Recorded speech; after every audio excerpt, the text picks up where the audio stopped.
ইতালির মিলানে ফিলিস্তিনপন্থী এক বিক্ষোভে তীব্র উত্তেজনা ছড়িয়ে পড়েছে। গাজায় ইসরায়েলের সামরিক অভিযানের প্রতিবাদে ট্রেড ইউনিয়নগুলোর ডাকা এই বিক্ষোভে পুলিশের সাথে সংঘর্ষে জড়িয়ে পড়ে বিক্ষোভকারীরা। সোমবার মিলানের প্রাণকেন্দ্রে সহিংস রূপ নেয় ফিলিস্তিনপন্থী এই প্রতিবাদ। গাজায় ইসরায়েলি হামলার প্রতিবাদে এবং ট্রেড ইউনিয়নগুলোর ডাকা দেশব্যাপী ধর্মঘটের অংশ হিসেবে হাজার হাজার মানুষ রাস্তায় নেমে আসেন। মিলানের সেন্ট্রাল স্টেশনের কাছে দাঙ্গা পুলিশ টিয়ার গ্যাস ব্যবহার করে বিক্ষোভকারীদের ছত্রভঙ্গ করার চেষ্টা করেন।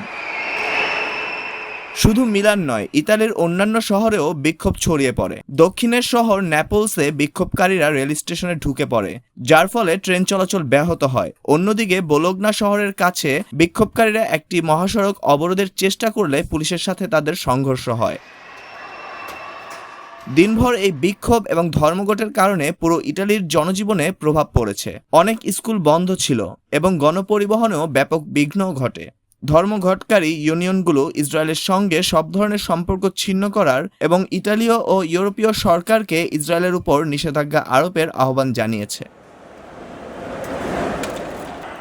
ইতালির এই প্রতিবাদ এমন এক সময় ঘটল যখন জাতিসংঘে ফিলিস্তিনকে রাষ্ট্র হিসেবে স্বীকৃতি দেওয়ার বিষয়ে আন্তর্জাতিক চাপ বাড়ছে। তবে ইতালীয় সরকার জানিয়েছে তারা এখনই এই ধরনের কোনো পদক্ষেপ নেবে না।